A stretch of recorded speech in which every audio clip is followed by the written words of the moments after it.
नमस्कार साथियों, उपदेष्टा के इस ऑनलाइन कार्यक्रम में आपका स्वागत है। ये हमारी CTET CDP की क्लास नंबर 10 है। आज का हमारा टॉपिक है साइको एनालिटिकल थ्योरी, जो कि दी थी सिगमंड फ्रॉइड ने। ये क्लासेस CTET, UTET, UPTET और सभी प्रकार के टीचिंग एग्जाम के लिए उपयोगी है। आज का हम अपना टॉपिक साइको एनालिटिकल थ्योरी को शुरू करते हैं। तो हम सबसे पहले जानते हैं कि सिगमंड फ्रॉइड कौन थे। ये एक ऑस्ट्रियन न्यूरोलॉजिस्ट थे। He qualified as a doctor of medicine in 1881 at the University of Vienna. Father of psychoanalysis भी सिगमंड फ्रॉइड को कहा जाता है। सिगमंड फ्रॉइड ने साइकोसेक्सुअल डेवलपमेंट थ्योरी दी थी। इसी को ही हम साइको डायनेमिक थ्योरी और साइको एनालिटिकल थ्योरी भी कहते हैं। मनोगत्यात्मक। वहीं साइको एनालिटिकल थ्योरी को हम लिख देते हैं मनोविश्लेषणवाद। मनोविश्लेषण, ठीक है। ये इसी थ्योरी के ही और नाम है, आपने इनको ध्यान रखना है। क्वेश्चन इस नाम से भी या इस नाम से भी पूछा जा सकता है। और साइकोसेक्सुअल डेवलपमेंट या साइकोसेक्सुअल थ्योरी को हम हिंदी में कह देंगे मनोलैंगिक विकास या मनोलैंगिक थ्योरी। मनोलैंगिक सिद्धांत या विकास। साइकोडायनेमिक थ्योरी मनोगत्यात्मक सिद्धांत, ये इसी ही थ्योरी के नाम है जो कि सिगमंड फ्रॉइड ने दी थी। सिगमंड फ्रॉइड से पहले अब तक क्या हो रहा था कि जो भी साइकोलॉजिस्ट थे वो चीज़ों को कैसे मेजर कर रहे थे या कैसे वो चीज़ों को देख रहे थे, प्रैक्टिकल कर रहे थे कि एक स्टिमुलस ले रहे थे और उसके प्रति जो भी सब्जेक्ट का रिस्पॉन्स आ रहा था उसको वो मेजर कर रहे थे। एक कुत्ते को बंद किया, फिर बैल बजाई, खाना दिया। जो खाना दिया वो क्या था? स्टिमुलस है, भूख। वो कुत्ते की स्टिमुलस थी। फिर उसका रिस्पॉन्स देखा कि जब पहले बार कुत्ते को एक कमरे में बंद किया, उसको एक घंटी बजाई और घंटी बजाने के बाद उसको खाना दिया। अगली बार क्या किया, ऐसे ही वो कई दिन तक करते रहे और कुछ दिन बाद उन्होंने अब क्या किया कि सिर्फ घंटी बजाई और खाना नहीं दिया, फिर भी कुत्ते के मुंह में क्या आ गई? लार आ गई। तो उसके मन में एक क्या बन गया था? खाने का स्टिमुलस बन गया था। खाना देखो वहां पे, ये था नेचुरल स्टिमुलस। नेचुरल स्टिमुलस था क्योंकि ये क्या है, एक भूख तो हमारा नेचुरल है, पर जो घंटी थी वो तो नेचुरल नहीं थी, वो क्या थी? अननेचुरल। अननेचुरल स्टिमुलस उसके मन में बन गया। उसके वो रिस्पॉन्स क्या दे रहा था? रिस्पॉन्स में वो दे रहा था लार। ठीक है, कि घंटी बजी और उसके लग गया कि खाने आने वाला है। तो अब तक सभी साइकोलॉजिस्ट या साइकेट्रिस्ट इस तरह का प्रयोग कर रहे थे, पर सिगमंड फ्राइड आए। उन्होंने क्या कहा भाई कि human personality does not measure mathematically. ये जो चीज़ें हैं ये क्या है? एक तरह से मैथमेटिक्स तो है कि फिक्स है। एक स्टिमुलस बना, फिर उसमें हमने उसको आदत डलवाई। अब घंटी एक फिक्स स्टिमुलस हो गया, घंटी बजी और उसके मुंह में लार आई। ये एक मैथमेटिकली इक्वेशन जैसा लग रहा है कि घंटी बजेगी, लार आएगी। LHS equal to RHS। Sigmund Freud ने कहा कि ह्यूमन जो पर्सनैलिटी है उसको हम मैथमेटिकली मेजर कैसे करेंगे? हम जो इमोशंस हैं हमारे, उनको हम मैथमेटिकली मेजर नहीं कर सकते हैं भाई। उन्होंने कहा कि ह्यूमन पर्सनैलिटी जो है वो एक संकीर्ण विचारधारा नहीं है, एक ब्रॉडर वे है। एक उसका एक दायरा बहुत बड़ा है, उसको हमें किसी और तरीके से मेजर करना पड़ेगा, देखना पड़ेगा। तो सिगमंड फ्रॉइड ने काफ़ी ज़्यादा गहन अध्ययन किया। तो भाई सिगमंड फ्रॉइड ने कहा कि हम ह्यूमन पर्सनैलिटी को मैथमेटिकली मेजर या हमारे इमोशन को मैथमेटिकली मेजर तो कर नहीं सकते हैं। ये तो एक छोटा दायरा हो जाएगा। क्या हो जाएगा? एक छोटा दायरा हो जाएगा। और ह्यूमन पर्सनैलिटी क्या है? एक ब्रॉडर है। ठीक है, ह्यूमन पर्सनैलिटी एक बहुत बड़े दायरे के साथ आती है। तो उसको सिर्फ mathematical law LHS equal to RHS, या हमने कुत्ते को घंटी बजाई और उसके मुंह में लार आ गई, इस तरह से हम पर्सनैलिटी को एक छोटे तरीके से मेजर कर सकते हैं। इसका जो हम पूर्ण रूप हम इसका नहीं मेजर कर सकते हैं। तो इन्होंने काफ़ी गहन अध्ययन किया। इन्होंने देखिए जो भी इनके पास मरीज आते थे, इनके पास जो मेंटल पेशेंट आते थे, मेंटल मरीज आते थे, उन पे इन्होंने क्या किया, सोमेटिक हाइपोथेसिस लगाए। इन्होंने काफ़ी गहन अध्ययन किया। सोमेटिक का मतलब होता है दैहिक, यानी कि सोमेटिक लॉ मतलब कि बायोलॉजिकल लॉ, दैहिक लॉ। ठीक है, सोमेटिक का मतलब होता है दैहिक। तो इन्होंने दैहिक नियम लगाए। अब जैसे बाद में उन्होंने देखा कि लोगों के बीच क्या क्या समस्याएं होती, जैसे कि लोगों के बीच भूत प्रेत लगना, ऐसी कोई समस्याएं होती हैं। भूत प्रेत तो हमारे इंडिया में कहते हैं, वहाँ पे इस चीज़ को कुछ और कहते होंगे। तो उन्होंने इन चीज़ों का क्या किया, अध्ययन किया। ये चीज़ें क्या है, नॉन ऑब्जर्वेटिव थिंग है। भूत प्रेत को आप ऑब्जर्व नहीं कर सकते हैं। ठीक है, ये अनसाइंटिफिक फिनोमिनास हैं। तो इन्होंने क्या किया कि इन पे भी साइंटिफिक लॉ लगाना शुरू किया। तो सिगमंड फ्रॉइड ने कहा कि जो ये नॉन ऑब्जर्वेटिव थिंग है, क्योंकि ये तो रियल है नहीं, कोई ये मैटर तो है नहीं, ठीक है, कोई पदार्थ तो है नहीं, तो हम इनका साइंटिफिक लॉ से तो हम अध्ययन इनका कर नहीं पा रहे हैं। तो इन्होंने सोचा कि फिर लोगों को तो दिक्कतें होती हैं। तो उन्होंने समझना शुरू किया, चीज़ों को गहन अध्ययन किया। तो उन्होंने देखा कि अब मैं क्या करता हूँ कि क्योंकि ये सारी चीज़ें तो, जो ये चीज़ें हैं इनका तो मैं अध्ययन कर नहीं सकता हूँ। अब देखो कि इनका असर किस पे हो रहा है, लोगों पे हो रहा है। और लोगों के कहाँ हो रहा है भाई, इन्होंने कहा कि माइंड में हो रहा है। अब मुझे क्या करना पड़ेगा, उनके माइंड को ऑब्जर्व करना पड़ेगा। तो इन्होंने क्या किया, फिर माइंड को ऑब्जर्व करना शुरू किया। ठीक है, माइंड का ऑब्जर्वेशन शुरू किया। लोगों के जो मेंटल इलनेस, मेंटल जो बीमारियां आ रही थी, वो इन चीज़ों से भी थी। उन्होंने इनका अध्ययन करना शुरू किया।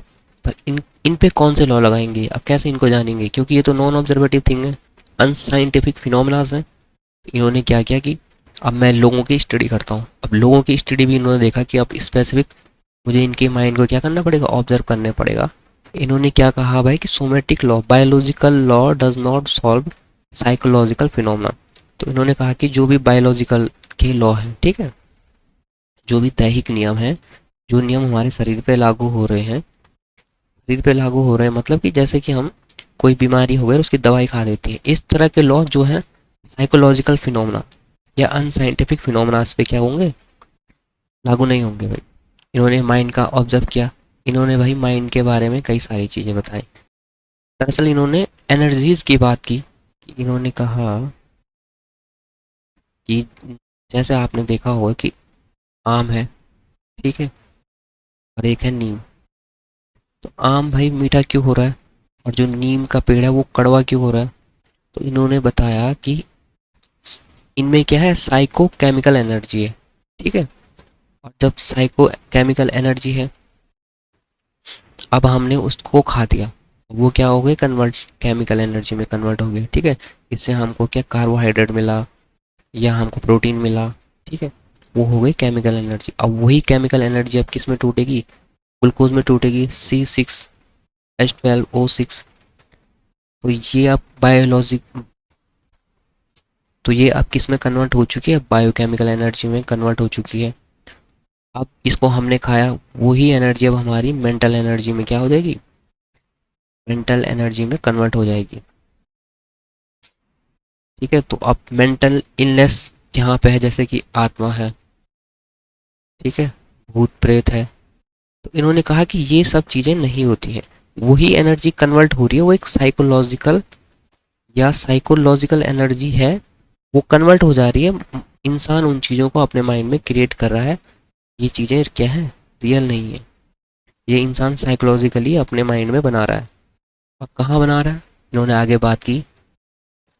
तो सिगमंड फ्रॉइड ने कहा कि इस तरह की कोई चीज़ें नहीं होती हैं, मनुष्य अपने ही मन में एक क्या बना देता है, एक फिनोमेना बना देता है, और फिर उस, जो कि रियल नहीं होता, अनसाइंटिफिक होता है, उन चीज़ों का वो अपने मन में अपने माइंड में एक फिनोमेना बना देता है। और फिर वही फिनोमेना, उस एनर्जी कहाँ कन्वर्ट हो रही है, देखिए यही साइकोलॉजिकल एनर्जी उसके बॉडी को भी इफेक्ट करेगी। ठीक है, कि उसने अपने मन में भूत प्रेत की ये सब चीज़ें बना दी और उसी से उसको बुखार आ रहा है, यही एनर्जी कन्वर्ट हो रही है। इस तरह से उन्होंने समझाया। इस तरह की साइकोलॉजिकल एनर्जी ही फिर क्या हो जाती है, वो हमारी बॉडी को भी इफ़ेक्ट करती है।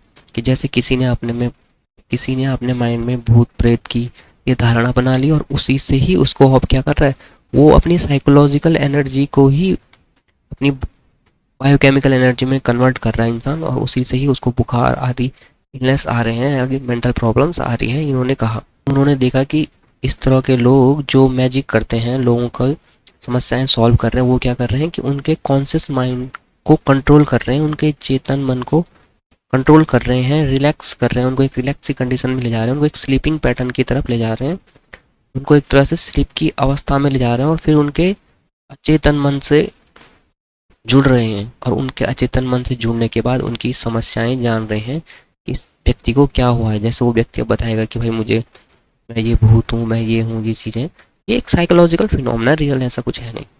तो सिगमंड फ्रॉइड ने हिप्नोसिस से कहा, इन्होंने भी इन चीज़ों पे स्टडी करनी शुरू की।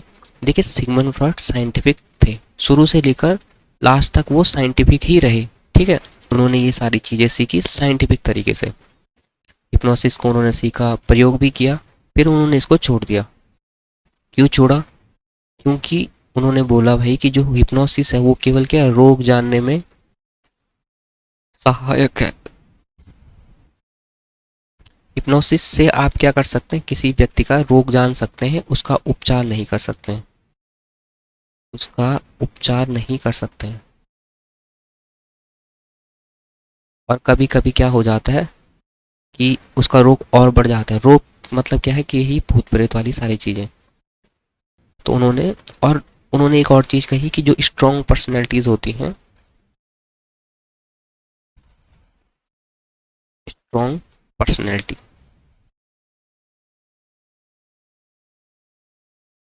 देखिए अभी राइटिंग सही नहीं है, धीरे धीरे आदत पड़ जाएगी इन चीज़ों की, तो ये भी समय के साथ ठीक हो जाएगी।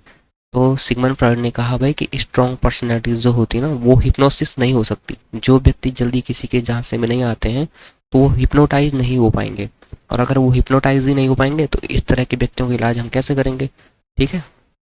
और एक फैक्ट मैंने कहीं पढ़ा था कि जो 25% हमारी पॉपुलेशन है, वो कभी हिप्नोटाइज ही नहीं हो सकती, क्योंकि स्ट्रॉन्ग पर्सनैलिटीज होती हैं, ठीक है। तो सिगमंड फ्रॉइड तो थे साइंटिफिक इंसान, उन्हें तो चाहिए था भाई कि पक्का इलाज। तो उन्होंने आगे इन चीज़ों को और जानना शुरू किया। फिर उन्होंने देखा कि यहाँ तक तो ये लोग पहुँच गए थे ना, अनकॉन्शियस माइंड तक पहुँच रहे थे। तो इन्होंने कहा कि अब इस अनकॉन्शियस माइंड को ही साइंटिफिक तरीके से देखना पड़ेगा।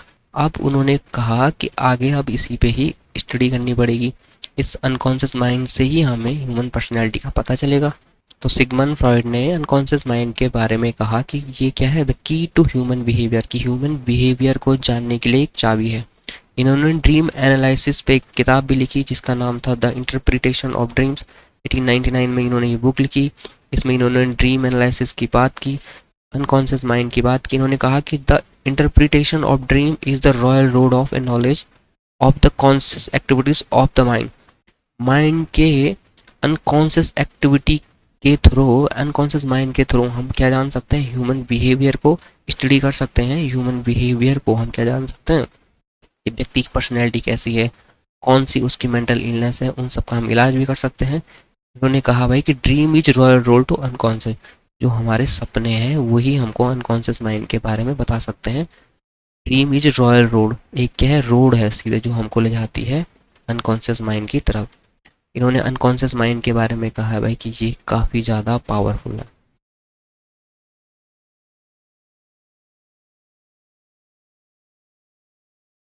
तो सिगमंड फ्राइड ने अनकॉन्शियस माइंड के बारे में और चीज़ें बताई कि क्या है, store house of repressed desire, ऐसी इच्छाएं जो दमित इच्छाएं, जो हमारी दमित इच्छाएं रह जाती हैं, दमित डिजायर्स रह जाती है, उनका क्या है, ये स्टोर हाउस है। ये सारी चीज़ें कहाँ, जो भी आपकी इच्छाएं क्या है वो पूरी नहीं हो पाई, वो सब स्टोर कहाँ हो जाती हैं, अनकॉन्शियस माइंड में वो सब चीज़ें क्या हो जाती हैं, स्टोर हो जाती हैं।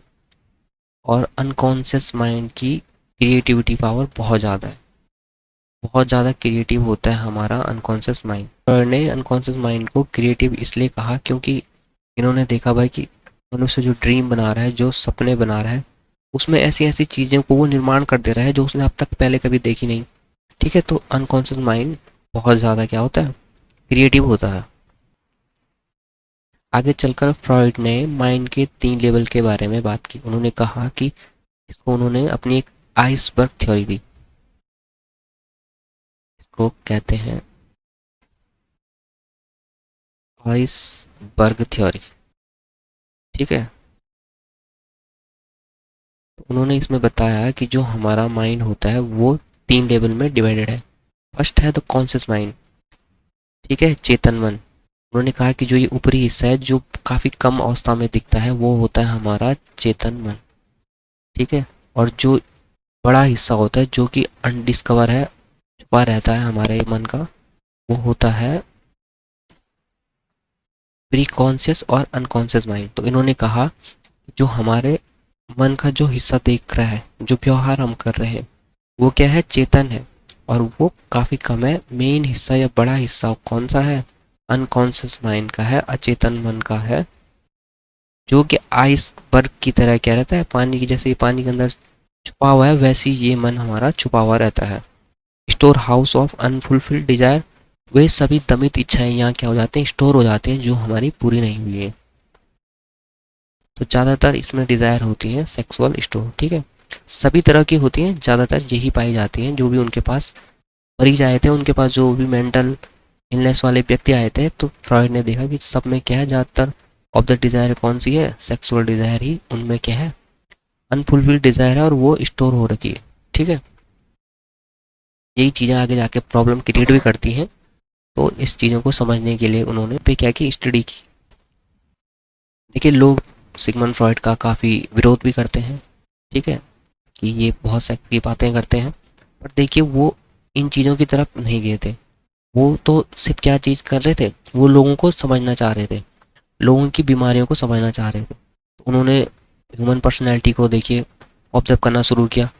तो उन्होंने सबसे पहले तो बायोलॉजिकल लॉ ही लगाए थे। ठीक है। वो साइंटिफिक ही रहे शुरू से लेकर अंत तक। फिर उन्होंने देखा कि लोग इस तरह से एक एनर्जीज कन्वर्ट हो रही हैं। अब उन्होंने हिप्नोसिस भी सीखा भाई। ठीक है। और अनकॉन्शियस, उसके बाद वो अनकॉन्शियस माइंड की तरफ गए। उन्होंने बहुत ज़्यादा जीवन अपना इस चीज़ों पे दिया। तो वो स्टेप बाय स्टेप आगे बढ़ते रहे, जैसे जैसे उनको दिखता रहा कि ये चीज़ इसके बाद ही आ रही है, इसके बाद ही आ रही है। वो ऐसा पहले से सोच के नहीं बैठे थे कि मैंने सेक्सुअल चीज़ों पे बात करनी है। जब उन्होंने अनकॉन्शियस माइंड को रीड करना शुरू किया, ड्रीम एनालिसिस करना उन्होंने शुरू किया, उसके बाद उन्होंने देखा कि जो मोस्ट ऑफ द केस आ रहे हैं लोगों की बीमारियों के, साइकोलॉजिकल बीमारियों के, उनमें क्या है, अनकॉन्शियस माइंड का काफ़ी बड़ा रोल है। और उनमें भी क्या है, उनकी जो अनफुलफिल्ड डिज़ायर है, उसकी वजह से ये सब हो रहा है कहीं ना कहीं। और वो अनफुलफिल्ड डिज़ायर ज़्यादातर क्या किया, जब उन्होंने लोगों का ड्रीम एनालिसिस करना शुरू किया, तो उन्होंने देखा कि मोस्ट ऑफ द डिज़ायर जो है, most of the unfulfilled desire जो है वो क्या है, सेक्सुअल है। तो वो तब जाके इन चीज़ों पे उन्होंने बात की। सिगमंड फ्रॉइड टोटली मोनिस्ट थे, अद्वैतवादी थे। अद्वैतवादी कौन लोग होते हैं, जो मानते हैं केवल एक तत्व है। और इसी में ही चलकर आगे इन्होंने बताया इड, ईगो और सुपर ईगो के बारे में। ठीक है। इड, ईगो, सुपर ईगो को समझने से पहले हम एक चीज समझ लेते हैं कि these are system, not part of brain और any way physical. Id, ego और सुपर ईगो, जिनको हिंदी में कहते हैं इद, अहम और परा अहम, ये हमारे ब्रेन का हिस्सा नहीं है, यानी कि फिजिकल पार्ट नहीं है ब्रेन का। ये क्या है, एक सिस्टम है, एक प्रोसेस है।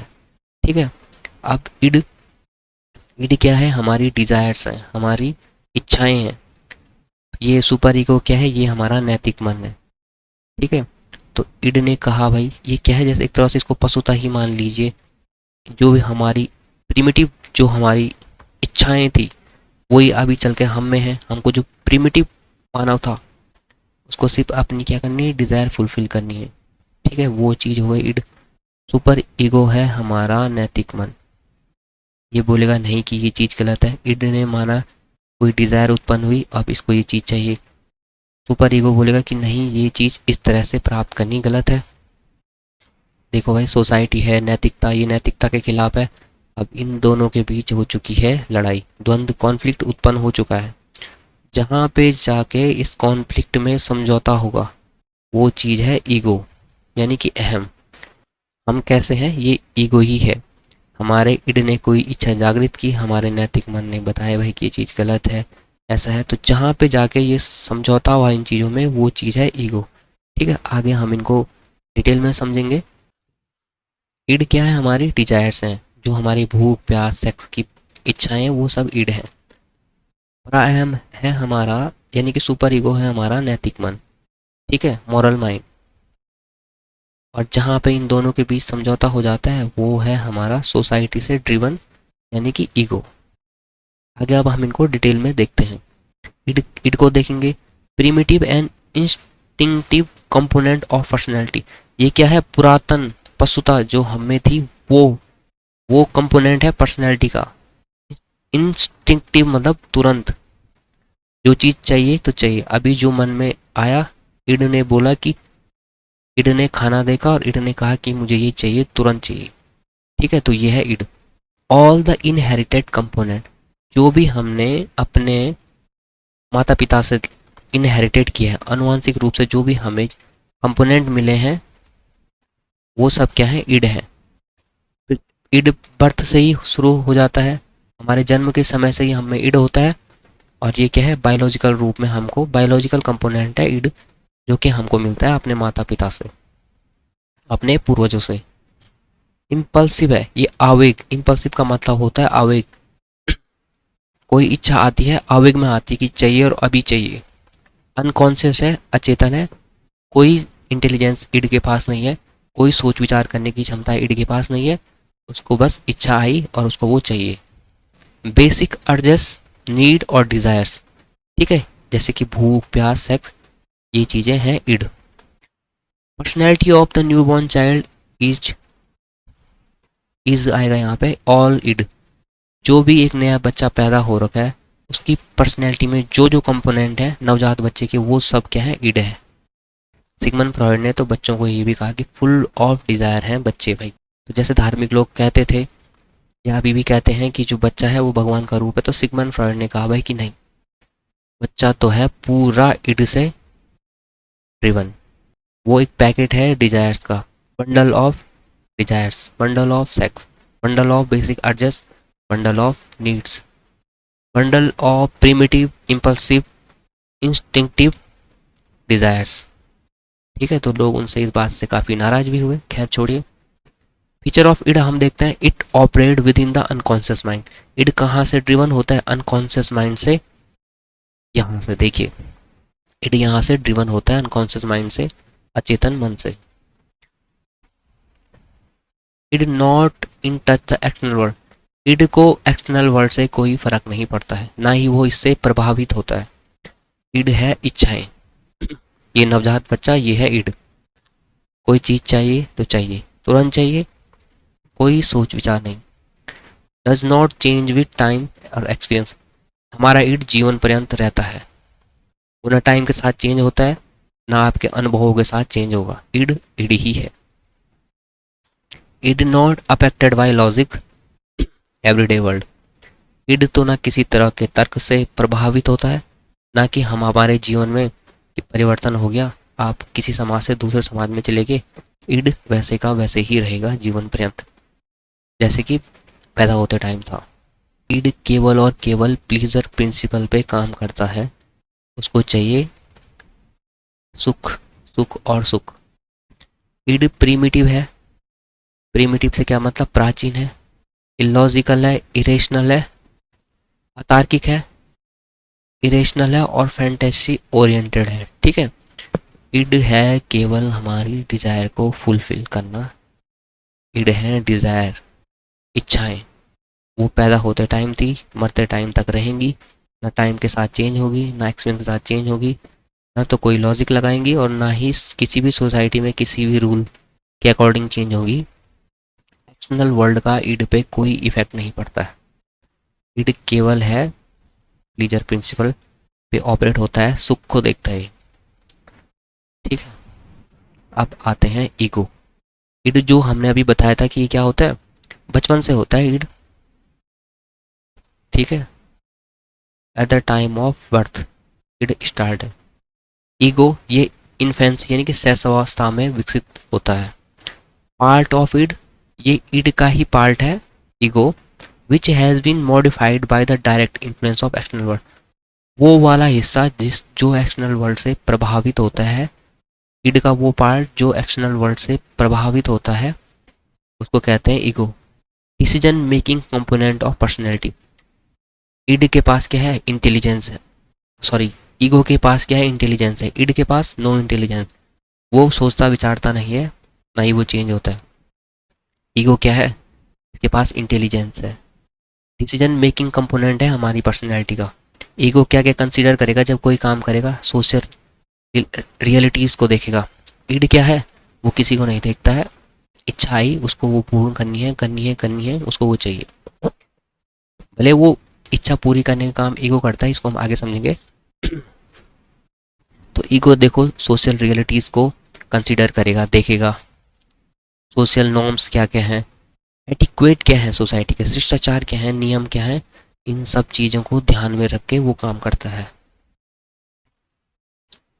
Ego has no concept of right और रॉन्ग। अब ईगो इन सब चीज़ों को ध्यान में तो रखता है, पर उसके लिए कुछ भी सही और गलत नहीं है। उसका कोई पैमाना नहीं है सही और गलत का। उसको उसके लिए कोई चीज़ अच्छी है तो क्यों अच्छी है? अगर उसने satisfying it with considering external world, भाई उसके लिए वही चीज़ अच्छी है जो उसने इड को क्या कर दिया? सेटिस्फाई कर दिया और एक्सटर्नल वर्ल्ड को भी कंसिडर किया। यानी कि इड से जो भी इच्छाएं उत्पन्न थी उसने वो पूरी भी कर दी और इन सब चीज़ों को ध्यान में रखते हुए उसने पूरी कर दी। बस उसके लिए वही चीज़ अच्छी है। सही और गलत इड के लिए कुछ नहीं होता है। ठीक है, अब आती है सुपर ईगो की बात। देखते हैं सुपर ईगो को। सुपर ईगो है वैल्यूज मॉरल्स ऑफ सोसाइटी। नैतिकताएं, मूल्य और नैतिकताएं हैं सोसाइटी की, जो कि हम अपने माता पिता से और सोसाइटी से सीखते हैं। अब ये सुपर ईगो कब डेवलप होना शुरू होता है? 3 से 5 साल की उम्र में, ड्यूरिंग द फैलिक स्टेज। ये स्टेज हम आगे पढ़ेंगे अभी। तो 3 से 5 साल के बच्चों को हमें क्या सुनानी चाहिए? नैतिक कहानियाँ सुनानी चाहिए, उनको नैतिकता का ज्ञान देना चाहिए। ठीक है। सुपर ईगो में make the person feel bad through guilt. अब सुपर ईगो क्या करता है भाई? अगर हमने इड की बातों को, किसने मान लिया? ईगो ने इड की बातों को पूरा किया और किसी तरह से वो सोसाइटल नॉर्म्स को चूक गया, तो अब सुपर ईगो क्या कर देगा? उसको बुरा फील करवाएगा, उसको गिल्ट देगा। Super ego also can reward us through the ideal self by making us feel proud. अब कोई हमने नैतिक काम किया, ठीक है, इड की बात नहीं मानी, तो सुपर ईगो हमको हमारे आइडियल सेल्फ के थ्रू प्राउड फील भी करवाता है। अब ये आइडियल सेल्फ क्या चीज़ है, इसको देखते हैं। आपका आइडियल सेल्फ वो है जो आप समझते हैं कि मैं क्या हूँ। देखिए, आपका आइडियल सेल्फ वो है जो कि आप समाज को दिखाना चाहते हैं कि आप क्या हैं।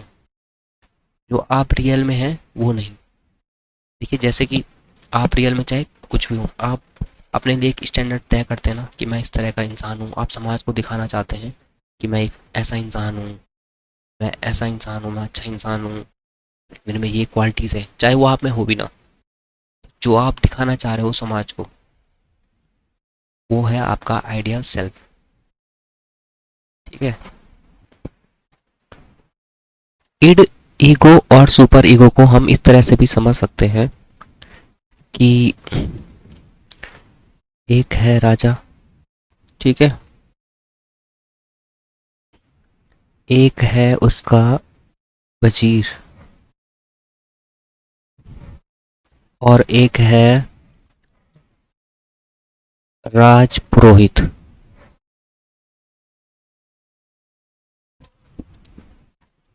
तो जो राजा है वो क्या है? बहुत ज़्यादा भोग विलास वाला। ठीक है। वजीर है आपका इंटेलिजेंट। राजा है भोग विलास वाला, वजीर है इंटेलिजेंट, ठीक है, और राजपुरोहित है मॉरल। तो राजा क्या बोलता है भाई वजीर को? देखो, राजा के पास है क्या? इंटेलिजेंस नहीं है। वजीर के पास इंटेलिजेंस है, पर राजा क्या है? बहुत ही ज़्यादा शारीरिक पावर वाला है।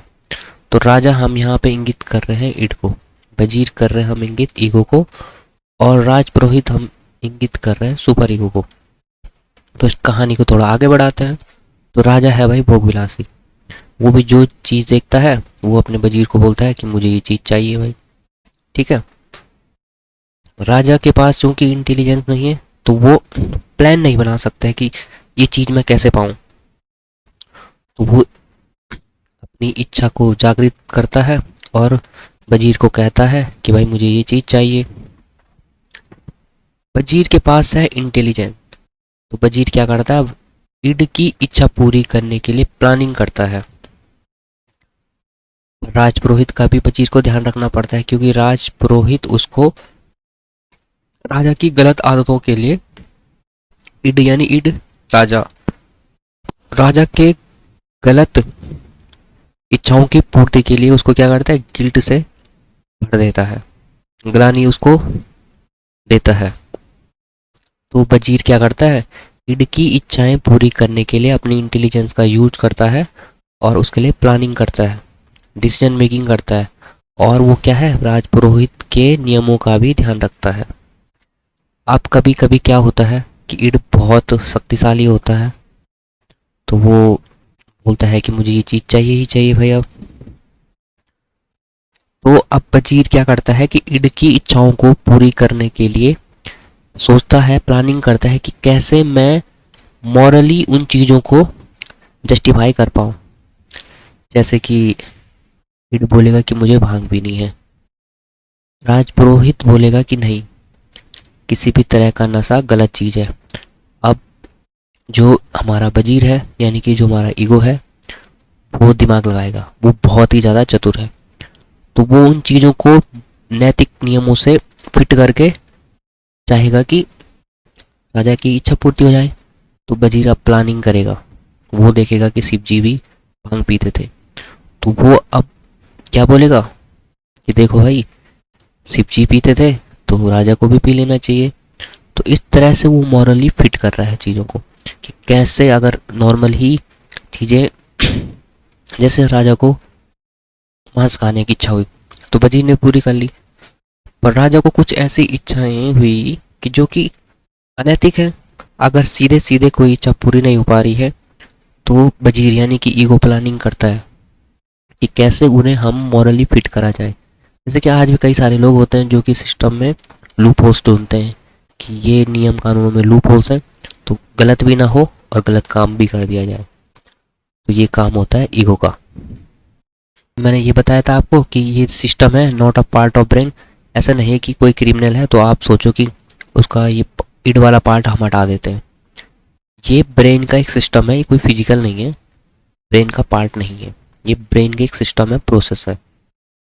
तो आपको ये चीज़ अब अच्छे से समझ आ गई होगी कि ये क्या है, इच्छाएं हैं, ये क्या है, इंटेलिजेंस है इसके पास, ईगो के पास, और ये क्या है, मॉरल है।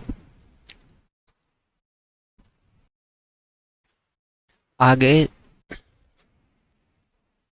आगे फ्रॉइड ने सेल्फ इंस्टिंक्ट की थ्योरी दी, जिसमें उन्होंने इरोस और थैंटोस के बारे में बात की। ठीक है। इंस्टिंक्ट का मतलब होता है प्रवृत्ति। ठीक है। तो इंसान में दो प्रवृत्तियां होती हैं। तो इंसान में दो प्रवृत्ति होती है, एक होती है इरोस, एक होती है थैंटोस। इंस्टिंक्ट ऑफ लाइफ, लाइफ की जो प्रवृत्ति है वो है इरोस, और डेथ की जो प्रवृत्ति है वो है थैंटोस। तो इरोस क्या है, हंगर, थ्रस्ट और सेक्स। ठीक है। तो इरोस क्या है कि जीवन की प्रवृत्ति, तो जीवन चलाने के लिए हमको क्या, भूख, प्यास और सेक्स, आगे अपना रिप्रोडक्शन करने के लिए, ये सारी इरोस में आ जाती हैं। सेल्फ प्रिजर्वेशन, ठीक है, अपने आप को सुरक्षित रखने की भावना, और प्रोक्रिएशन यानी कि रिप्रोडक्शन। तो ये सारी चीज़ें आ जाती हैं इरोस में। वहीं की मरने की प्रवृत्ति, एग्रेशन टुवर्ड सेल्फ, अपने प्रति एग्रेशन क्या होता है, इंसान का डिप्रेशन। और अग्रेशन टुवर्ड अदर क्या होता है कि दूसरों के प्रति एग्रेशन इंसान कैसे दिखाएगा, एंगर के थ्रू, प्रीजुडिशियस के थ्रू, वायलेंस करेगा लोगों की तरफ, ड्राइव टू सेल्फ डिस्ट्रक्शन। ये सारी भावनाएं आती हैं थैंटोस में। तो ये क्या है, एक नेगेटिव एनर्जी है, ये एक पॉजिटिव एनर्जी है। इरोस में यहाँ पे हमें एक चीज़ दिख रही है, सेल्फ प्रिजर्वेशन। सेल्फ प्रिजर्वेशन के लिए इंसान को क्या करना पड़ता है, अपने इड, ईगो और सुपर ईगो में तालमेल बनाकर चलना पड़ता है। कि अगर आप सिर्फ इड इड की बातें मानते हुए चलो तो आप गलत काम कर जाओगे, सोसाइटी आपको सजा देगी। तो सेल्फ प्रिजर्वेशन करने के लिए इड, ईगो और सुपर ईगो में तालमेल बना के रखना पड़ता है। ठीक है। जो हमारा इरोस वाला पार्ट है वो होता है क्रिएटिव। ठीक है। और यहाँ पे प्रोक्रिएशन, ये होता है रिप्रोडक्शन। ठीक है। आपने एक चीज़ देखी होगी कि जिन स्पीसीज में लाइफ स्पैन यानी कि जीवन काल कम होता है वो ज़्यादा बच्चे देते हैं। ठीक है। साथ ही आपने देखा होगा कि जो जानवरों में केवल प्रोक्रिएशन होता है, सेल्फ प्रिजर्वेशन नहीं होता है, यानी कि वो अपने लिए रहने के लिए जैसे कि घर नहीं बना रहे होते हैं। ठीक है। आप लोग कहेंगे कि पक्षी तो घोंसले बनाते हैं, तो पक्षी रहने के लिए, सेल्फ प्रिजर्वेशन के लिए घोंसले नहीं बनाते हैं, वो घोंसले बनाते हैं रिप्रोडक्शन के लिए। तो आप चीज़ों को ज़रा गहराई से देखा करिए। जैसे कि एक चीज़ आपने देखी होगी कि जो मांसाहारी पशु होते हैं उनकी आंखें आगे होती हैं, और जो शाकाहारी पशु होती हैं उनकी आंखें साइड में होती हैं। प्रकृति ने ऐसा क्यों बनाया है? क्योंकि मांसाहारी पशु को फोकस करना है अगले जानवर पे, तो उसका ध्यान डाइवर्ट ना हो, इसलिए बिल्कुल फोकस रहे अपनी आगे, इसलिए उसको दिए हुई है आगे आके। वहीं जो हिरन है उसको खाना भी खाना है और इधर उधर पीछे भी देखना है, उसको एक्टिव रहना है कि कोई पीछे से अटैक ना कर दे, साइड से अटैक ना कर दे, तो इसलिए उसको मिली है आगे इधर। ये लॉ भाई यूनिवर्सल है, सब पे लागू होते हैं। आगे इसी को जरा डिटेल में हम देखें तो हम देखते हैं कि जो इरोस होता है, इरोस होता है क्रिएटिविटी से भरपूर। ठीक है। अगर कोई व्यक्ति, जो लिबिडो होती है, लिबिडो पे हम थोड़ा बात करते हैं कि सेक्सुअल एनर्जी को, सेक्सुअल एनर्जी को फ्रॉइड ने कहा लिबिडो, कामिच्छा। ठीक है। तो जो अपनी लिबिडो को सेक्स पे ही सारी ख़त्म कर देगा तो उसकी क्रिएटिविटी तो कम हो ही जाएगी। तो जो अपनी लिबिडो को क्रिएटिविटी की तरफ भी डाइवर्ट करेगा तो वो इंसान क्या होता है, बहुत ज़्यादा क्रिएटिव होते हैं। इरोस का जो पार्ट है ना, जो फ्रॉइड ने इरोस वाला बताया, लाइफ एनर्जी, वो बहुत ज़्यादा क्रिएटिव होता है। एनिमल क्या करते हैं भाई, इन एनिमल ओनली प्रोक्रिएशन यानी कि सिर्फ रिप्रोडक्शन कर रहे हैं, वो अपने लिपिडो वाले पार्ट को इरोस में कन्वर्ट ही नहीं कर पा रहे हैं। तो अगर अगर वो इरोस में कन्वर्ट कर दें तो वो भी इंसान बन जाए, वो भी क्रिएटिव बन जाए। लिबिडो यहाँ पे जो वर्ड आया है इसका मतलब है सेक्सुअल एनर्जी। लिबिडो का मतलब है सेक्सुअल एनर्जी।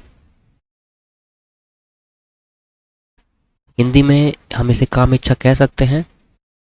जहाँ पे भी प्राइड ने सेक्स और सेक्सुअल एनर्जी की बात की तो उसका मतलब सेक्स इस तरह से नहीं है कि एक महिला और पुरुष मिले और वो साथ में सोए।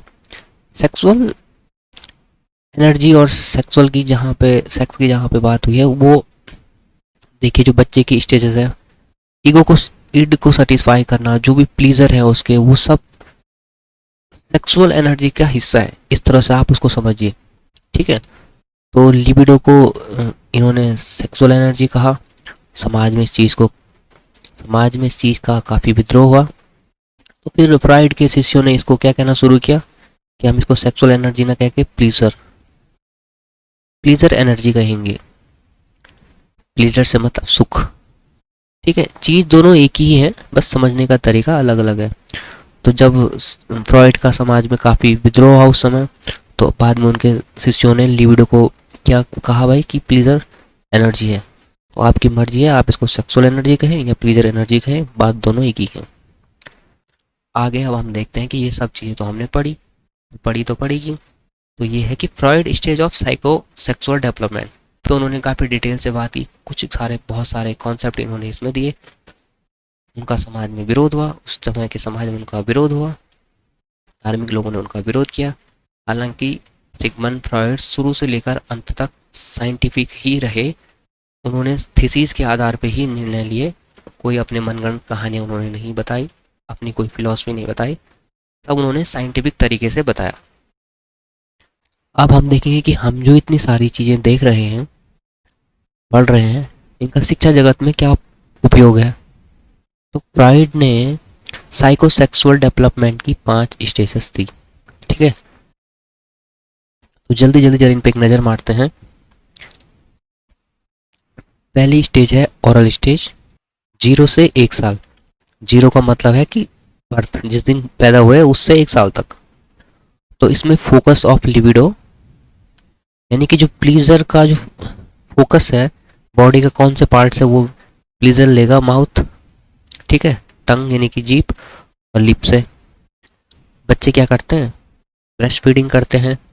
ठीक है, अगर बच्चों को ये चीज़ सही से ना मिले तो आगे जाके उनमें क्या लत लग सकती है कि वो ओवर हीटिंग कर सकते हैं बाद में जाके। अगर वो स्मोकिंग करने लगे तो वो बहुत ज़्यादा लती हो जाएंगे इस चीज़ों के। दूसरी स्टेज फ्रॉइड ने बताई एनल, 1 से 3 साल। इसमें फोकस ऑफ लिबिडो क्या है, एनस है। इनको अभी डिटेल में देखेंगे हम आगे। ठीक है, तो जिन बच्चों का जैसे शिशु पॉटी करते हैं, ठीक है, अगर उनकी सफाई जल्दी से हो रही है तो बच्चों में कौन सी भावना जागृत होगी, बाद में डिसिप्लिन आएगा। और जिनको ऐसे ही छोड़ा है घंटों घंटों तक, तो उनमें क्या आएगा, एक लापरवाही आएगी बाद में। पहली की स्टेज आती है अगली, ये बहुत ही क्रिटिकल और इम्पोर्टेंट स्टेज होती है, 3 से 6 साल। जेनाइटल्स, इसमें फोकस ऑफ लिबिडो है। इसमें ऑडिपस और इलेक्ट्रा कॉम्प्लेक्स को अभी हम पढ़ेंगे। ठीक है, फिर लेटेंसी आती है 6 से 12 साल। इसमें इसमें बच्चों में क्या डेवलपिंग होना शुरू हो जाता है, डिफेंस मैकेनिज्म। ठीक है, और उसके बाद जेनाइटल आती है 12+। इसमें फोकस ऑफ लिबिडो जेनाइटल्स होता है। रीचिंग फुल सेक्सुअल मैच्योरिटी आ जाती है बच्चों में। If all stages were successfully completed then the person should be sexually mature and mentally healthy.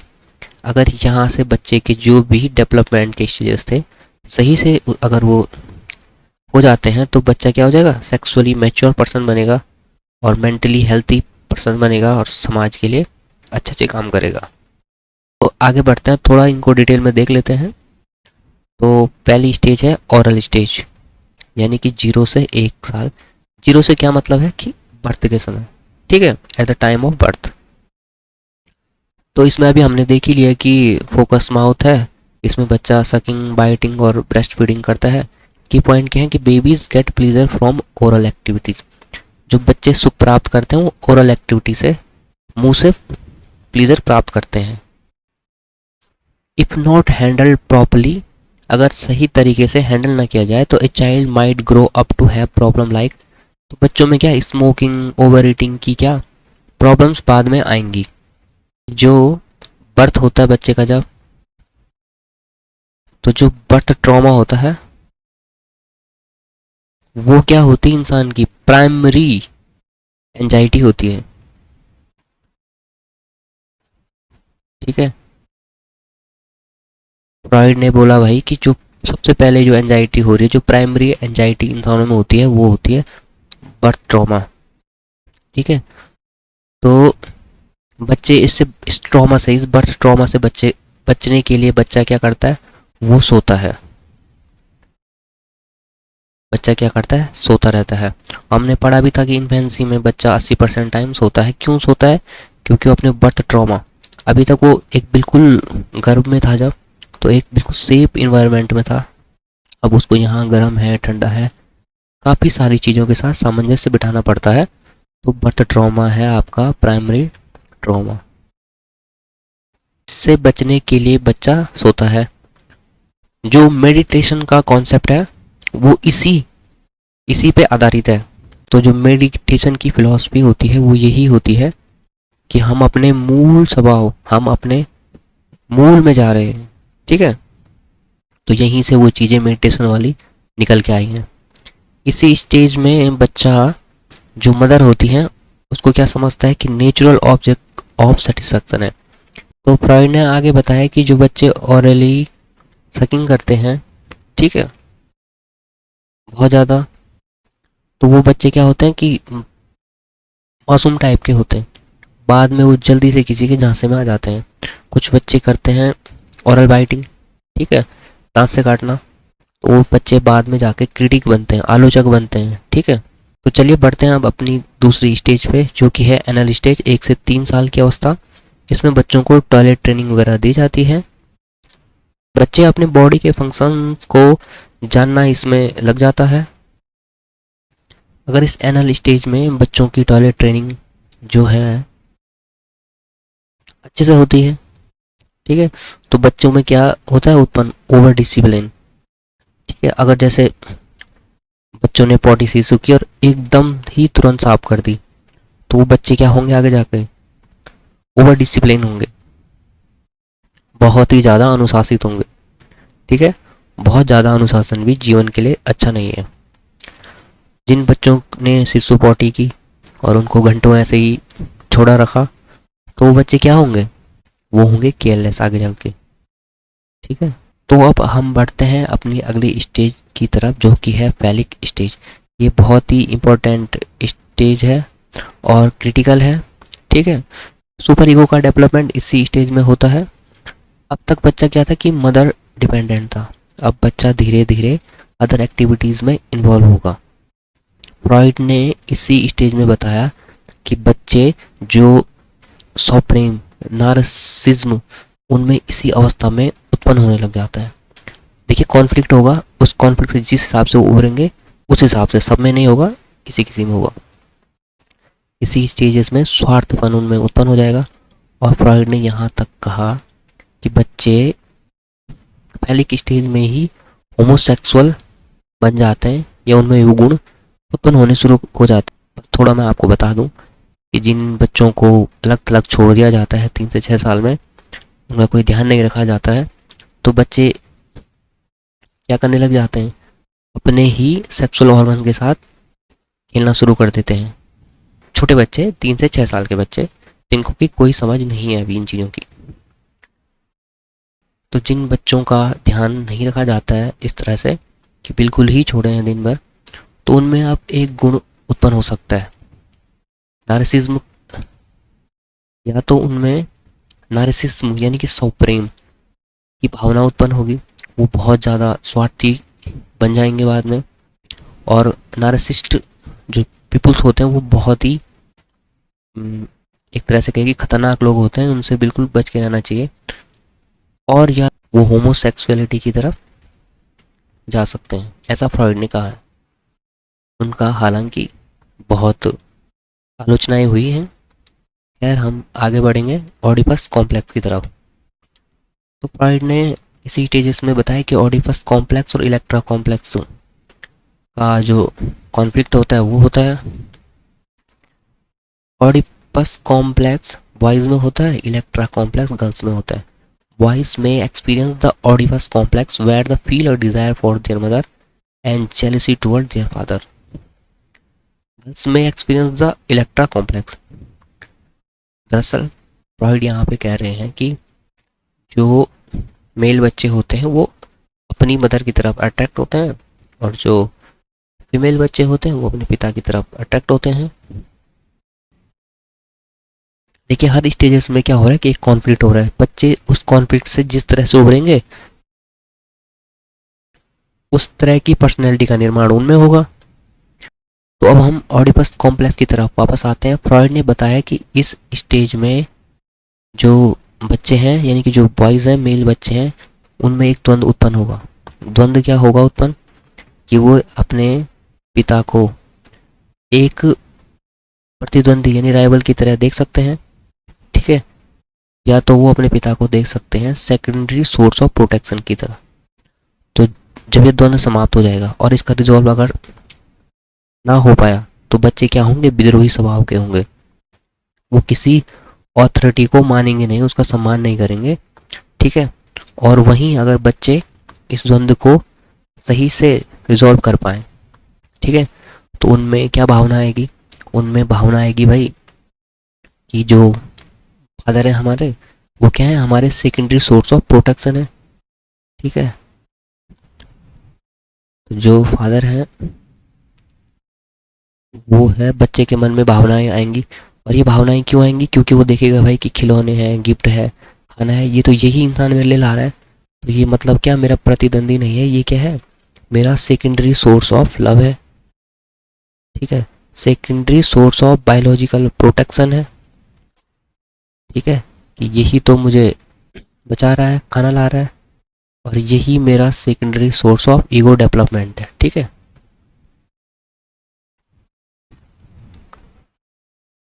तो जो इस तरह के जिन बच्चों में भावनाएं आएंगी पैदा, तो वो क्या करेंगे, सम्मान करेंगे अपने पिता का। ऐसे लोग भगवान की पूजा करते हैं। ठीक है, ऐसे जो बच्चे होंगे वो अथॉरिटी का सम्मान करेंगे, वो अथॉरिटी को मानने वाले बच्चे होंगे। ठीक है, आगे फ्रॉइड ने डिटेल में बात की फादर सिंबल। उन्होंने जो इस तरह के जो उसके मन में जो फीलिंग उत्पन्न हो रही है कि father secondary source of love है, तो उन्होंने बताया कि गॉड का निर्माण भी ऐसे ही हुआ। हम पहले बात कर चुके हैं कि फ्रॉइड मोनिस्ट है, वो एक तत्व को मानते हैं।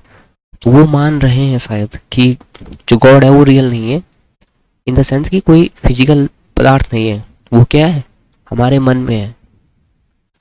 और मन में क्यों है भाई, जब बच्चा ये समझ जाता है कि जो पिता है वो मेरे सेकेंडरी सोर्स ऑफ लव है, secondary source of biological protection है, और secondary source of ego development है, तो फिर वो उसी भावना, जब वो भावना बड़ी होती है, फ्रॉइड ने यहाँ पे एक वर्ड का यूज किया था, फादर सिंबल। ठीक है, इस तरह की जो अथॉरिटीज हैं वो हुई फादर सिंबल, और वही बड़ा रूप उनका क्या हो गया, सारे संसार की सारी अथॉरिटीज मिला के गॉड। वो इस तरह से देख रहे हैं गॉड को। उन्होंने ये भी कहा कि religion is creation of father fear. आज हमने काफ़ी सारी चीज़ें देखी। आगे की स्टेजेस है लेटेंसी स्टेज 6 से 12 की साल। ठीक है, इसमें क्या होता है कि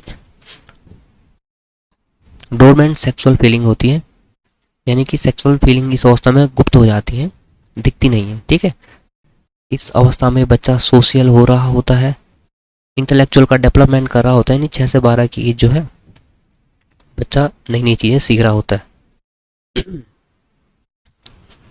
इसी अवस्था में बच्चों को समाज के बीच भेजना चाहिए, रखना चाहिए, ताकि वो अच्छे से समाज के साथ घुल मिल पाए, वरना बच्चों को बाद में समाज के साथ घुलने मिलने में काफ़ी दिक्कतें आएंगी। की पॉइंट है, दिस इज पीरियड ऑफ काम, children focus on friendship, hobbies and learning. इस अवस्था में यही कर रहे होते सब। अगली स्टेज है जेनाइटल स्टेज, 12th+ स्टेज की। इसमें फिर से जो लिबिडो का फोकस हो जाएगा वो होगा जेनाइटल पे, बट एक मैच्योर वे में। अब बच्चा मैच्योर हो जाएगा, उस पर एडिक्वेट आ जाएंगे, नॉर्म्स आ जाएंगे, शिष्टाचार उसमें आ जाएगा। ठीक है, डेवलपिंग रोमांटिक रिलेशनशिप। की पॉइंट क्या रहेंगे इस की पॉइंट है कि सेक्सुअल इंटरेस्ट रिवेकन। ठीक है, and individual seek romantic relationship. Success in this stage means having healthy adult relationship. ठीक है, तो आज की क्लास रही हमारी सिगमंड फ्रॉइड की। काफ़ी लंबी चर्चा हमने इस पे की, हालांकि इस पे और ज़्यादा डिटेल में हम जा सकते थे, पर अभी तो हमें फ़िलहाल अपने सिलेबस के अकॉर्डिंग ही जाना है। अगर आप लोग चाहो तो हम बाद में इस पे कॉन्सेप्चुअल क्लास ला सकते हैं, जिसमें काफ़ी डिटेल में इससे भी काफ़ी ज़्यादा चर्चाएँ की जा सकती हैं। अभी तो हम सिलेबस के अकॉर्डिंग ही पढ़ रहे हैं, तो हम इस पर बहुत ज़्यादा डीपली गए नहीं। ठीक है, एक बार हम रिवाइज कर लेते हैं कि हमने आज क्या क्या देखा। 1 से 2 मिनट में हम सब देख लेंगे। ठीक है, तो हमने देखा सिगमंड फ्रॉइड, ये थे Austrian neurologist. He qualified as a doctor of medicine in 1881 at the university of Vienna. Father of psychoanalysis कहा जाता है सिगमंड फ्रॉइड को। साइको सेक्सुअल डेवलपमेंट थ्योरी इन्होंने दी, जिसको कि साइको डायनेमिक यानी मनोगत्यात्मक, और साइको एनालिटिकल यानी कि मनोविश्लेषणवाद भी जाना के नाम से भी जाना जाता है। सिगमंड फ्रॉइड से पहले के जो भी थे वैज्ञानिक को क्या कर रहे थे कि स्टिमुलस और रिस्पॉन्स पे ही काम कर रहे थे, कि कोई ऑब्जेक्ट या कोई स्टिमुलस दे दे रहे थे और उसके अकॉर्डिंग जो रिस्पॉन्स आ रहा था उससे फिर थ्योरी का निर्माण कर रहे थे। वहीं फ्रॉइड ने कहा कि human personality does not measure mathematically. Human personality काफ़ी ब्रॉडर है, उसको सिर्फ मैथमेटिकली तो मेजर नहीं किया जा सकता है। तो उन्होंने ह्यूमन पर्सनैलिटी को समझने के लिए सोमेटिक हाइपोथेसिस लगाए। ठीक है, उनके पास जो मरीज आए उन्होंने देखा कि किसी में भूत प्रेत ये सब चीज़ें हैं जो कि नॉन ऑब्जर्वेटिव थिंग्स हैं, उनको कैसे मैं देखूं। तो उन्होंने अनसाइंटिफिक फिनोमेना पे क्या किया, साइंटिफिक लॉ लगाना शुरू किया और इस नतीजे पे पहुंचे कि सोमेटिक लॉ यानी कि बायोलॉजिकल लॉ से साइकोलॉजिकल फिनोमेना को हम सॉल्व नहीं कर सकते हैं, ठीक है। तो उन्होंने चीज़ों के बारे में आगे और जानना शुरू किया। उन्होंने देखा कि समाज में जो मैजिक करते हैं, जो बाबा लोग होते हैं, वो क्या कर रहे हैं, हिप्नोसिस करते हैं और हिप्नोसिस से क्या लोगों की प्रॉब्लम को देखते हैं। तो उन्होंने भाई हिप्नोसिस भी सीखा। हिप्नोसिस में उन्होंने देखा कि लोग क्या कर रहे हैं कि रिलैक्स कर रहे हैं, कौन से चेतन माइंड को रिलैक्स कर दे रहे हैं और लोगों को एक स्लीपिंग पैटर्न की तरफ ले जा रहे हैं और उनके अनकॉन्शियस माइंड से जुड़ रहे हैं। तो उन्होंने हिप्नोसिस सीखकर बाद में छोड़ा, क्योंकि उन्होंने बोला भाई कि हिप्नोसिस से हम रोग का पता कर सकते हैं, उपचार नहीं है उसमें, ठीक है। रोग का पता तो हिप्नोसिस से लग सकता है, मेंटल डिजीज की बात हो रही है, उपचार इसमें है नहीं। उन्होंने कुछ और बातें की। उन्होंने कहा कि साइकोकेमिकल एनर्जी होती है तो वो ऐसे कन्वर्ट होते होते साइकोलॉजिकल एनर्जी में कन्वर्ट हो जाती हैं। आगे उन्होंने जब देखा कि अनकॉन्शियस माइंड से ही जो भी मैजिक करने वाले या बाबा लोग हैं वो चीज़ों को जान रहे हैं, तो फिर उन्होंने इस पे और रिसर्च की और उन्होंने अनकॉन्शियस माइंड को कहा कि the key of human behaviour है, ठीक है। एक बुक लिखी उन्होंने, द इंटरप्रिटेशन ऑफ ड्रीम, 1899 में उन्होंने ये बुक लिखी। अनकॉन्शियस माइंड के बारे में उन्होंने जाना, ड्रीम एनालिसिस उन्होंने किया। कॉन्शियस माइंड को उन्होंने कहा कि ये क्या है, store house of unfulfilled Dzire है, दमित इच्छाओं का स्टोर हाउस है। उन्होंने अनकॉन्शियस माइंड को बहुत ही क्रिएटिव बताया, जो कि होता भी है, कि देखो भाई कि कैसे वो सपनों का निर्माण कर देता है, ऐसी ऐसी चीज़ें बना देता है सपनों में जो हमने कभी देखी नहीं है। The interpretation of dream is royal road to knowledge of the unconscious activities of the mind. उन्होंने कहा कि जो ड्रीम है हमारे वो क्या है, अनकॉन्शियस माइंड तक पहुंचने के लिए एक रास्ता है। उन्होंने आइसबर्ग थ्योरी दी। उन्होंने कहा कि जैसे कि आइस जो बर्ग होता है उसमें क्या होता है कि ऊपरी हिस्सा थोड़ा सा दिखता है और मेन पार्ट उसका जो बहुत बड़ा हिस्सा होता है वो अंदर छुपा हुआ रहता है। वैसे ही हमारी पर्सनैलिटी का, हमारे माइंड का, कॉन्शियस माइंड जो कि चेतन मन है, वो थोड़े बहुत रूप में हमारी पर्सनैलिटी में दिखता है, पर जिससे हमारी पर्सनैलिटी का मेन स्वरूप होता है वो अनकॉन्शियस माइंड, वो छुपा हुआ रहता है। अनकॉन्शियस माइंड को उन्होंने कहा store house of unfulfilled desire. और उन्होंने जब अपने मरीजों पे रिसर्च की तो देखा उन्होंने कि मोस्ट ऑफ डिज़ायर है सेक्स। इन्होंने ईड, ईगो, सुपर ईगो का कॉन्सेप्ट दिया। उन्होंने बताया कि ये ब्रेन का पार्ट नहीं है कि आप भाई बोलो कि ये क्रिमिनल है तो इसका ईड वाला पार्ट काट के हटा देते हैं। ये एक माइंड का प्रोसेस है, सिस्टम है, नॉट पार्ट ऑफ ब्रेन और एनीवे फिजिकल। ये एक तरीका है, एक तरीका है माइंड का इस तरह से सोचने का, इस तरह से काम करने का, एक सिस्टम है, ठीक है। ईड, ईगो, सुपर ईगो को हमने डिटेल में देखा था। ईड क्या है, प्रीमिटिव है, इम्पल्सिव है, पुरातन जो पशुता हम में है वो ईड है। इम्पल्सिव है यानी आवेग से आएगा कि तुरंत मुझे ये सुख चाहिए, ठीक है। ये बर्थ के समय ही हो जाता है और मरने तक चलता है। और जो नए बच्चे की जो पर्सनैलिटी है, जो भी कुछ उसमें कंपोनेंट है, वो सब ईड है। ईड ऑपरेट विद अनकॉन्शियस माइंड, ठीक है। अनकॉन्शियस माइंड से ईड ऑपरेट होता है और इसमें बाह्य वर्ल्ड का कोई प्रभाव नहीं पड़ता है। ईड टाइम के साथ चेंज भी नहीं होता है, एक्सपीरियंस के साथ भी चेंज नहीं होता है, लॉजिक का भी इस पर कोई असर नहीं पड़ता और एवरीडे वर्ल्ड का भी इस पर कोई असर नहीं पड़ता है। ये सिर्फ और सिर्फ करता है प्लीजर प्रिंसिपल पे काम। ईड को चाहिए सुख, बस इतना ही। ईड प्रीमिटिव है, इलॉजिकल है, इरेशनल है और पूरी तरह है फैंटेसी ओरिएंटेड। उसके बाद आता है ईगो, जो कि ईड का ही पार्ट है और वो पार्ट है जो बाह्य वर्ल्ड से इन्फ्लुएंस होता है यानी प्रभावित होता है। इन्फ्लुएंस यानी शैशव अवस्था में ईगो डेवलप होना शुरू हो जाता है। ईगो के पास क्या है, इंटेलिजेंस है, वही ईड की इच्छाएं पूरी करने के लिए प्लानिंग करता है। Decision making component of the personality है ईगो। ईगो साथ में क्या क्या कंसीडर करता है, वो ध्यान रखता है सोशल रियलिटीज़ का, सोशल नॉर्म्स का, एटिक्वेट का, शिष्टाचार का, रूल्स नियम का। Ego has no concept of right और रॉन्ग। ईगो के लिए कुछ भी सही और गलत नहीं है, वो इस तरह से तराजू पे काम नहीं करता है।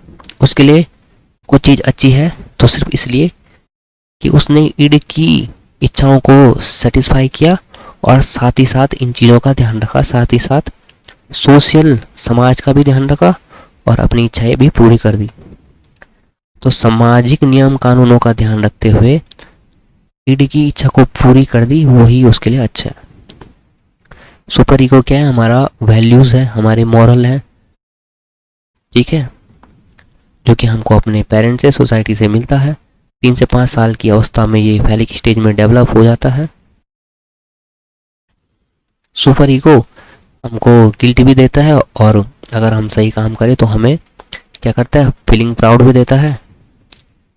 आइडियल सेल्फ हम देख चुके थे कि आइडियल सेल्फ आपका वो है जो स्टैंडर्ड आप अपने लिए तय करते हैं, या आपका वो इनर सेल्फ जो आप लोगों को दिखाना चाहते हैं कि मैं ऐसा हूँ। आप भले सच में कुछ और हों, पर जो आप दिखाना चाहते हैं लोगों को, वही है आपका आइडियल सेल्फ। उसके बाद हमने इरोस पढ़ा था, पॉजिटिव एनर्जी। थैंटोस पढ़ा था, डेथ एनर्जी, ठीक है। उसके बाद हमने देखा था कि सेल्फ प्रिजर्वेशन है और प्रोक्रिएशन होता है। जानवरों में केवल प्रोक्रिएशन पाया जाता है क्योंकि वो जो अपनी लिबिडो है, सेक्सुअल एनर्जी है, प्लीजर एनर्जी को, वो इसको इरोस में कन्वर्ट नहीं कर पाते हैं, ठीक है। यहाँ पे हमने देखा था कि if in animal only procreation, animal do not convert libido into Eros, इसलिए उनमें क्रिएटिविटी नहीं होती है। तो अपनी लिबिडो को ज़्यादा से ज़्यादा आप इरोस की तरफ बदलिए, क्रिएटिव बनिए, महान बनिए। फ्रॉइड ने साइकोसेक्सुअल डेवलपमेंट की स्टेजेस दी, ठीक है। ओरल, एनल, फैलिक, लेटेंसी और जेनिटल, ये हम देख चुके हैं। ये ओरल स्टेज थी, ठीक है। ये एनल स्टेज और सबसे ज़्यादा इंपॉर्टेंट स्टेज है फैलिक स्टेज। उसके बाद फिर हमने देखा ऑडिपस कॉम्प्लेक्स और Electra complex. Oedipus complex boys में, इलेक्ट्रा कॉम्प्लेक्स गर्ल्स में, ठीक है। यही ऑडिपस कॉम्प्लेक्स में था कि बच्चे में एक द्वंद्व उत्पन्न होता है कि वो अपने पिता को एक प्रतिद्वंदी की तरह देखता है, तो बाद में वो विद्रोही स्वभाव का इंसान बनता है, वो अथॉरिटीज़ का सम्मान नहीं करता है, वो नास्तिक बनता है। अगर उसके मन में ये भावनाएं पैदा हो गई कि father is secondary source of love, father is secondary source of biological protection, father is secondary source of ego development, तो वो अथॉरिटीज़ का सम्मान करने वाला व्यक्ति बनता है, गॉड को मानता है, ठीक है। तो फ्राइड ने ईश्वर पे, धर्म पे और भी चीज़ों पे डिटेल में चर्चा की। उनके लिए अगर आप लोग चाहें तो हम कॉन्सेप्चुअल क्लास ला सकते हैं और भी डिटेल में इन चीज़ों को हम जान सकते हैं। फिलहाल आज के लिए तो इतना ही। हम अभी तो अपने सिलेबस ओरिएंटेड क्लास ला रहे हैं, तो उसमें हम उतना ही चर्चा करेंगे। अगर आपको और इन चीज़ों के बारे में ज़्यादा जानना होगा तो हम कॉन्सेप्चुअल क्लास भी आपके लिए ला सकते हैं। खैर वो चीज़ें बात की हैं, भविष्य में देखा जाएगा। आज के लिए बस इतना ही। धन्यवाद, मिलते हैं अगली क्लास में।